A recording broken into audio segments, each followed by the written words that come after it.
అందరికీ హాయ్ అండి. ఈరోజు వీడియోలో ఎన్ని తిన్నా తినాలనిపించే అస్సలు బోరు కొట్టని రెసిపీ చూపిస్తాను. జంతికలు అంటే అందరికీ ఇష్టం ఉంటుంది కదా. మనం రెగ్యులర్గా చేసే జంతికలు కాకుండా ఇలా ఒక్కసారి పెసరపప్పు వేసి చూడండి. ఎంత క్రిస్పీగా వస్తాయంటే నోట్లో వేసుకుంటే అలా కరిగిపోతాయి. సూపర్ టేస్టీగా ఉంటాయి. మరి లేట్ చేయకుండా రెసిపీ విధానం చూసేయండి. ఈ రెసిపీ కోసం ముందుగా ఒక బౌల్లోకి నేను ఇక్కడ తీసుకుంటున్న కప్పుతో 1 కప్పు వరకు పెసరపప్పు తీసుకున్నాను. మీరు ఏ కప్పుతో అయినా తీసుకోండి, ఒకే కప్పుతో అన్ని మెజర్మెంట్స్ తీసుకోండి, పర్ఫెక్ట్గా కుదురుతుంది. ఇలా వీటిని వాటర్ వేసుకొని నీట్గా 2-3 సార్లు వాష్ చేసుకోవాలి.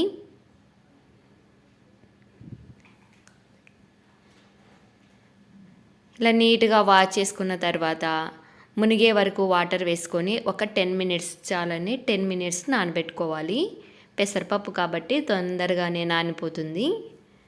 10 మినిట్స్ తర్వాత వీటిని వాటర్ అంతా తీసేసి కుక్కర్లోకి వేసేసుకోవాలి.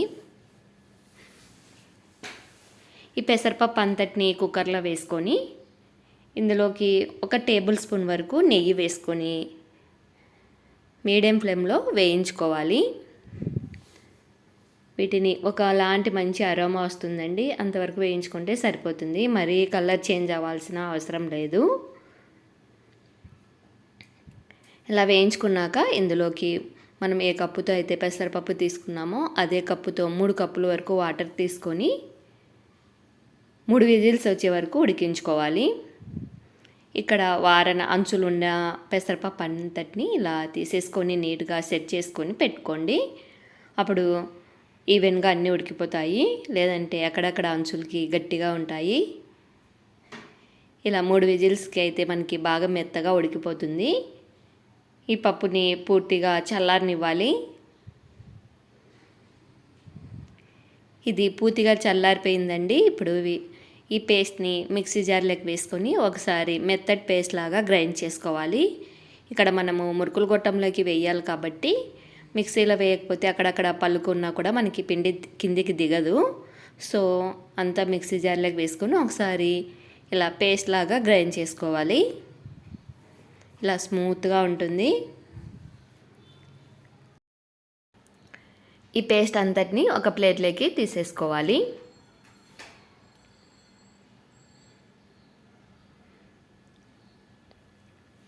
నెక్స్ట్ 2.5 కప్పు వరకు బియ్యం పిండి వేసుకోవాలి. 1 కప్పు పెసరపప్పు తీసుకున్నాం కాబట్టి 2.5 కప్పు లేదా 3 కప్పుల వరకు బియ్యం పిండి వేసుకోవచ్చు. నెక్స్ట్ 1 టీ స్పూన్ వరకు నువ్వులు వేసుకోవాలి, లేదా 1 టేబుల్ స్పూన్ వరకు. 1 టీ స్పూన్ వరకు వాము వేసుకోవాలి. తర్వాత 2 టీ స్పూన్ల వరకు కారం పొడి వేసుకోవాలి. స్పైసీకి తగ్గట్టు వేసుకోండి. రుచికి సరిపడా సాల్ట్ వేసుకొని ఇవన్నీ బాగా మిక్స్ అయ్యేటట్టుగా ఒకసారి కలుపుకోవాలి. ఈ పేస్ట్లో బియ్యం పిండి బాగా కలిసేటట్టుగా.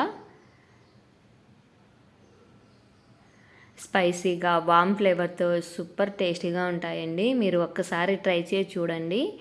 మళ్ళీ మళ్ళీ ఇలాగే చేస్తారు. నార్మల్ మురుకుల జోలికి అస్సలు వెళ్ళరన్నమాట. అంత క్రిస్పీగా టేస్టీగా కమ్మగా ఉంటాయి.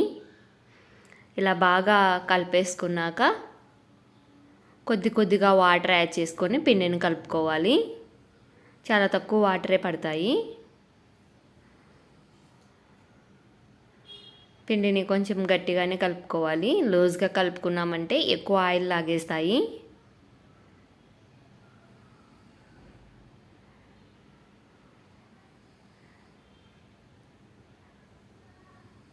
ఇలా పిండి అంతటిని కలుపుకొని ఈలోపు మనం డీప్ ఫ్రై కోసం ఆయిల్ వేడి చేసుకోవాలి. స్టవ్ మీద పెట్టేసుకోవాలి.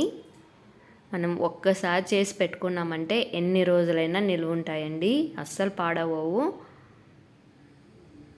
ఇలా ఉండాలి పిండి కన్సిస్టెన్సీ. ఇప్పుడు మురుకులు గొట్టంలోకి పెట్టేసుకోవడమే. మనకు నచ్చిన హోల్స్ ప్లేట్లు ఏదైనా తీసుకోవచ్చండి. నేనైతే ఇక్కడ కొంచెం నార్మల్గా మీడియం ఉన్న హోల్స్ తీసుకొని షేప్లో వేస్తున్నాను. మీరైతే రిబ్బన్ పకోడీ లాగైనా వేసుకోవచ్చు, మన ఇష్టము. ఇలా మొత్తం నిండా సెట్ చేసుకోవాలి, ఫిట్ చేసుకోవాలి. ఈ జంతికల గొట్టం సూపర్గా పనిచేస్తుందండి. ఎంత పిండి అయినా మనం చాలా త్వరగా చేసుకోవచ్చు. చాలా ఈజీగా ఉంటుంది ప్రాసెస్ కూడా. ఇలా ఒక కవర్ మీద కానీ ఏదైనా క్లాత్ మీద కానీ ముందుగా ప్రెస్ చేసి పెట్టుకోవాలి. నేను వీడియోలో చూపిస్తున్న విధంగా. మీరు డైరెక్ట్గా ఆయిల్లో అయినా ప్రెస్ చేసుకోవచ్చు, పెద్దగా చుట్టలాగా. మనం సన్నకార పూస చేసుకుంటాం కదా, అలాగైనా డైరెక్ట్ ఆయిల్లో ప్రెస్ చేసేసుకొని వేసుకోవచ్చు. ఇలా కొన్ని కవర్లో ప్రెస్ చేసుకొని ఆయిల్ బాగా హీట్లో ఉండాలండి. బాగా హీట్ అయ్యాక హై ఫ్లేమ్లోనే పెట్టేసుకొని వీటిని వేసుకోవాలి. మరీ ఎక్కువ ఆయిల్లో వేయొద్దు, ఇవి ఒకదానికొకటి తగులుకొని బ్రేక్ అయిపోతాయి. చాలా డెలికేట్గా ఉంటాయి కాబట్టి వేసిన వెంటనే కూడా అస్సలు కదపకూడదు. కొంచెం సెట్ అయ్యాక తర్వాత మాత్రమే టర్న్ చేసుకుంటూ నురగ తగ్గే వరకు డీప్ ఫ్రై చేసుకుంటే సరిపోతుంది. మరి కలర్ కూడా చేంజ్ అవ్వాల్సిన అవసరం లేదు. మనం వేయంగానే ఎక్కువ నురగ వస్తుంది కదా, ఆ నురగ ఆల్మోస్ట్ తగ్గిపోవాలి.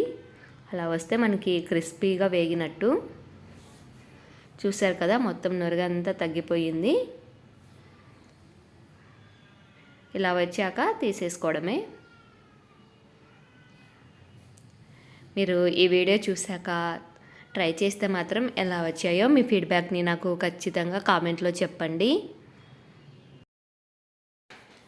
ఇలా ఈ సుట్టలు తీసేసాక అక్కడక్కడ ముక్కలు ఉంటాయి కదా, ఇవి విరిగిపోయినవి, వీటిని మొత్తం తీసేసుకొని తర్వాత కొత్తటి వేసుకోండి. అప్పుడు డిస్టర్బ్ లేకుండా ఉంటాయి. సూపర్ టేస్టీ కరకరలాడే కమ్మటి కారపూస లేదా మురుకులు మనకి రెడీ అయిపోతాయి. రెసిపీ నచ్చితే like and share and subscribe. Thanks for watching.